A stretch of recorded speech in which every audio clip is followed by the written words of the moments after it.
som sa rozhodla, že sa pohrabem v svojich starých veciach, vytiahnem šachovnicu a vezmeme to tak trošku na poli vzdelávačno, na poli relaxačne a neviem ešte ako. V dnešnom videu ja som kedysi asi tak dobrých 15 rokov dozadu hrávala šach. Chodila som na krúžok, na pár turnajov a tak podobne. A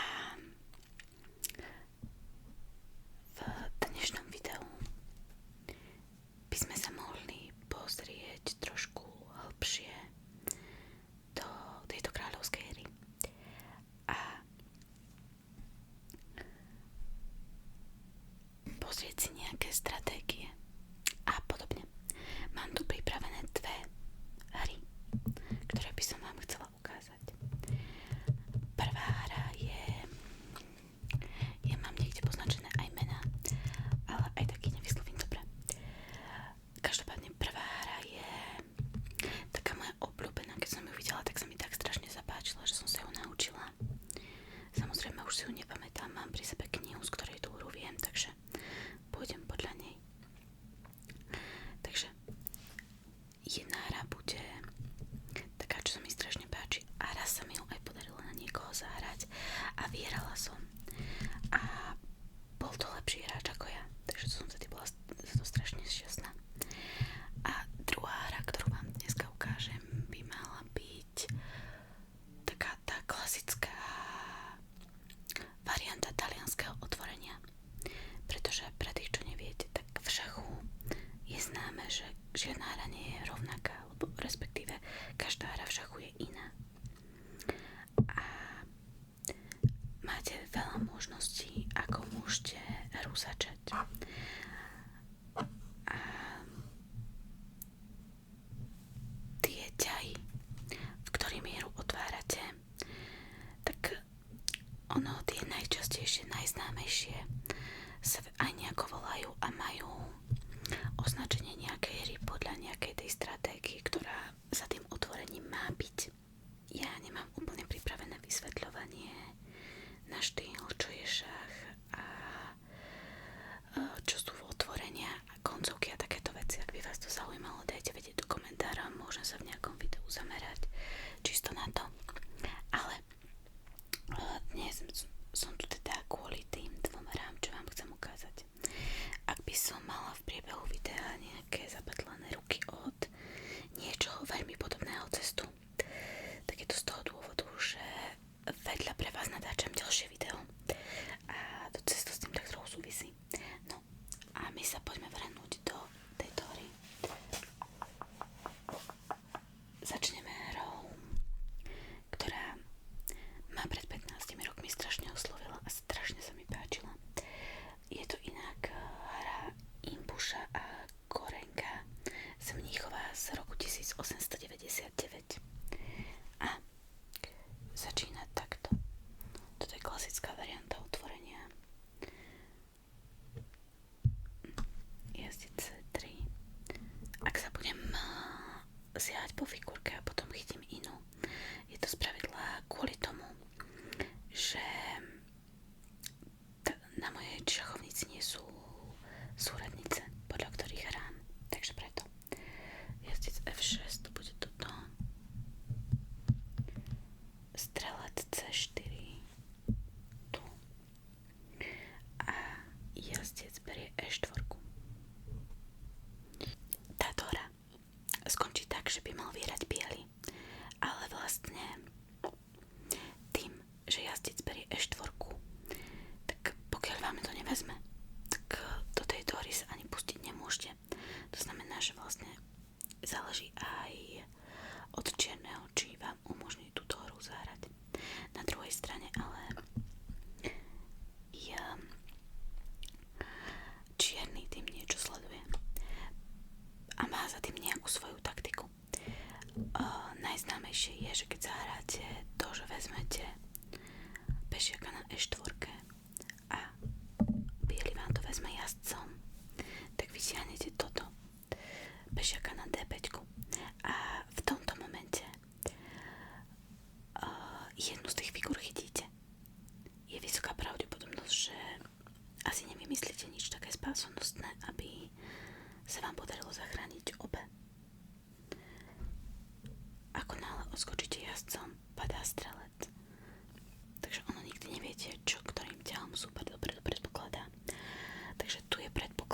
by som zobrala koňom jazdca, dostanem D5.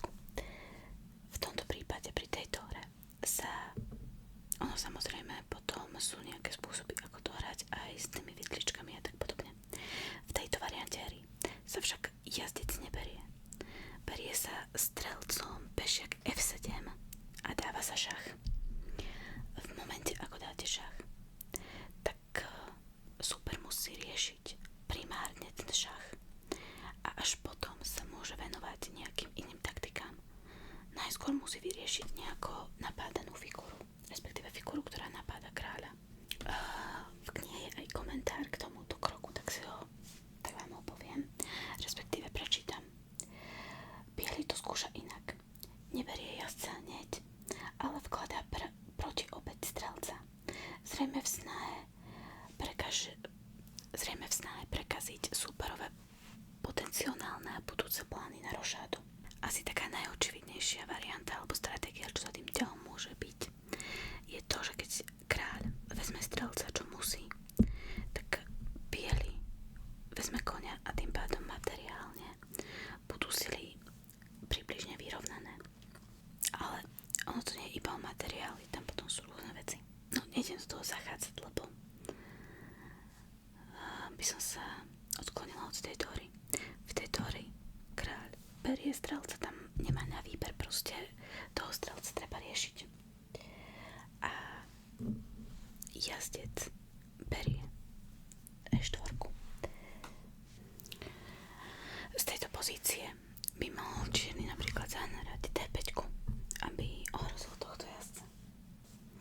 Biely by mohol dať šach kráľovi, ten sa schová sem a následne biely by mohol zaútočiť sem a hrozil by mať na tomto políčku. Dáma by ho mohla brať, tým by sa stalo, že sa situácia vyrieši, ale potom by táto dáma brala D5 a bol by mat tu. Ale chytrejšie sa to dá pokryť proste takto. Tým pádom mat na tomto poli nehrozí a táto pole je stále kryté. A čierny v tomto prípade drží stred a má dvoch strelcov, ktorí vedia byť v strede poľa alebo v strede šachovnice silný. A technicky by sa ten jazdec vždy dal zahnať týmto spôsobom. Ale, dobre, to sa reálne v tejto partii nestalo. Ja vám tú partiu asi potom ešte zopakujem celú. To sa v tejto partii nestalo, pretože v tejto pozícii sa zahralo jazdec C6. Biely pokračuje šachom na tomto políčku a kráľ cúva sem. V tejto situácii ale políčko D5 nie je ničím chránené. V predošlom prípade bolo chránené dámou, ale teraz nie je, takže v podstate stačí odísť s týmto jazdcom a ten mat tu bude hroziť. Ono by bolo výhodnejšie, keby ten kráľ išiel sem. Nemá síce rošádu, ale nehrozí mu mat. Tu je to veľmi riskantné. V tom momente sa ide jazdec G5. A v tomto prípade je to ale chyba. Zaliesť sem. Potom do ťahu hrozí mat tu a súčasne hrozí mat aj tu. V tejto pozícii sa čierny v tejto ukážkovej partii vstal, pretože prakticky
ďalšia partia, ktorú mám pre vás prichystanú, je taká tá klasická, alebo mala by to byť taká tá klasická, najtradičnejšia varianta talianskeho otvorenia hry.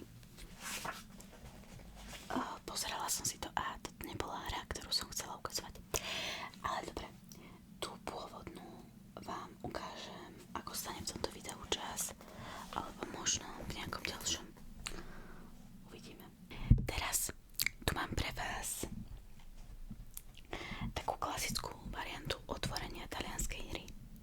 Tak sa poďme pozrieť rovno na to. E4 a E5, jazdec F3, jazdec C6, strelec C4, strelec C5, toto je klasický začiatok talianskej hry. C3, jazdec F6 a v tomto momente sa vyťahuje vonku D4 a tým sa vlastne napáda strelec a aj pešiak. Ečko berie D4, pretože pešiak je menej ako strelec a Cčko berie D4. Strelec pešiaka nemôže brať, pretože aj by ho zobral, padá od jazdca. Jazdca berie jazdec a dáma berie posledné, takže v podstate by to stále bolo výhodnejšie pre bieleho. Takže preto dáva šach na B4. To sa predkrýva jazdcom na C3. Čierny vyťahuje D5. V prípade, že by to napríklad sa rozhodol zobrať, tak pešiak napáda koňa na D5. Jazdec sa nemá kam skryť, musí cúvať a nikdy nechcete v strednej hre, aby jazdec alebo strelci cúvali. Dáma prichádza na D4, napáda koňa, napáda pešiaka. Jazdec sa musí nejako kryť. Ide na F6, čím vlastne zakrýva pešiaka a zároveň ním je aj krytý. Strelec G5, ďalšie napádanie jazdca, je tam vzadu aj dáma, takže to smrdí nejakou väzbou. Jazdec G6, tento jazdec odskakuje, tým vlastne sa tým pádom dáma tohto jazdca pokrýva a v tejto pozícii biely ovláda centrum. Je tu voľný stĺpec E, ktorý v podstate môžu ho obaja zabrať jedným ťahom, ale myslím si, že biely má viacej možností. Stále môže urobiť rošádu a tým pádom vlastne svoju figúru dostane skoro na tento stĺpec. Strelec je tu takmer osamotený, takže tak, ale varianta, ktorú pozeráme, je iná. Ja neviem, či už ja vlastne napodobním, takže budem musieť zahrať znovu.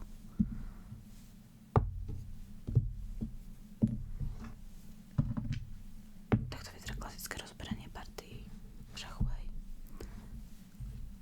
Niečo zahráte a potom tú pozíciu úplne prestávate a keď sa chcete vrátiť, môžete zahrať znovu. Takže C3, jazdec F6, toto sa berie,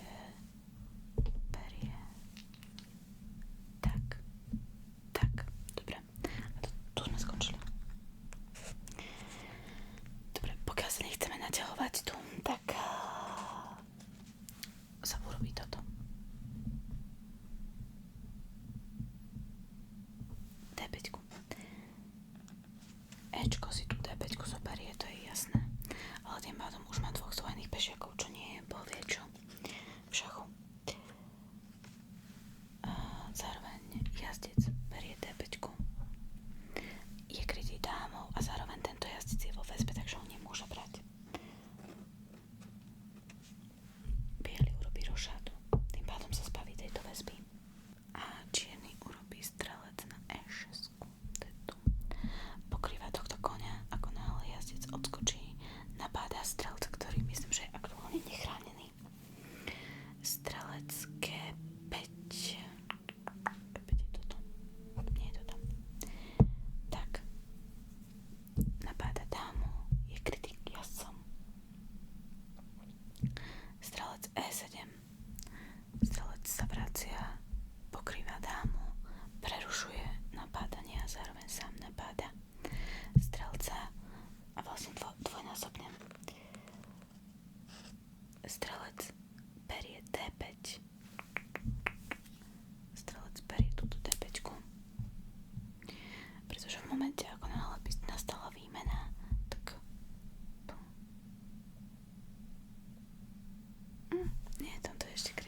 Väža ide na E1. Tým pádom je toto veľvec B. Čierny ťahá F6. Nechápem, v knihe mám napísané, že čierny sa nemôže dostať k rošáde. Ale podľa mňa on by ju v pokojne urobiť mohol. Ten kráľ sa nehýbal. No, z nejakého dôvodu si pripravuje F7, aby mohol túto väžu dostať do útoku, ale ja nechápem, prečo neurobi normálny rošádu. Ten kráľ sa nepohol. V tejto variante nie. Dáma na E2, to je sem. Zdvojuje napádanie. Dáma D7. Dvojité pokrytie. Väža z Ačka na C1. Sem. Napadá tohto. Keby kráľ išiel teraz na F7. Keby. Tak. A nastala by tu výmena.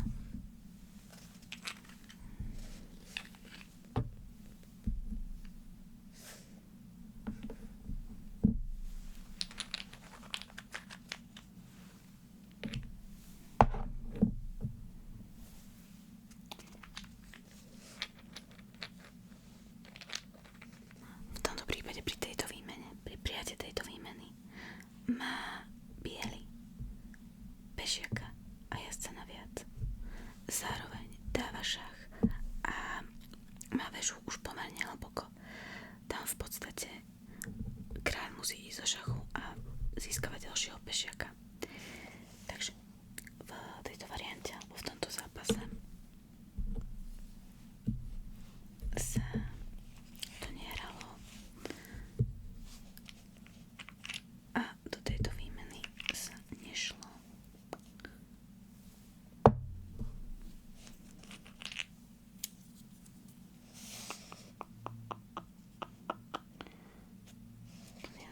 E7, dáma je kde? E7, tu. Tak, sledujem dobre. V tomto prípade sa zahrala C6.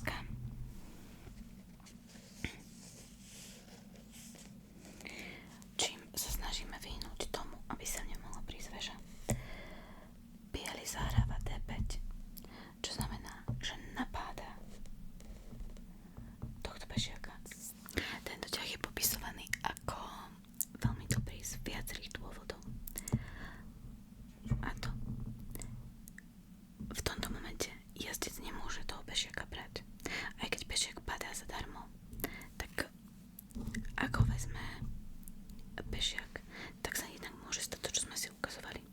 Zároveň tým, že je na tomto poli čierny pešiak, znamená, že žiadna iná čierna figúra sa tam dostať nemôže a je to centrálne pole a v tejto fáze hry by tam mal jazdec či dáma oveľa väčší dosah, ako má obyčajný pešiak.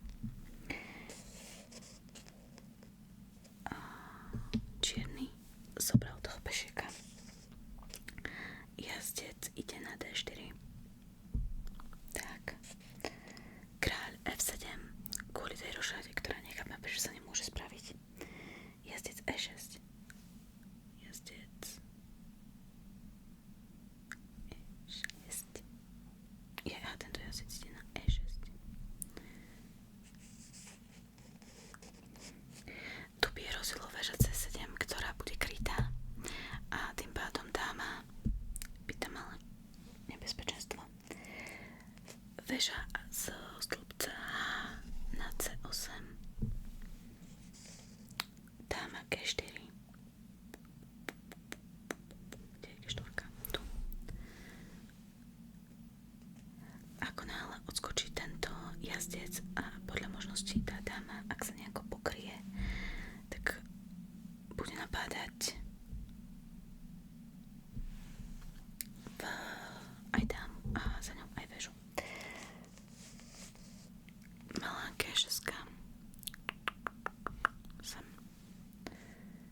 Jo, a tu hrozil mat. Jazdec G5. Šach. Bielý jazdec na G5. Šach.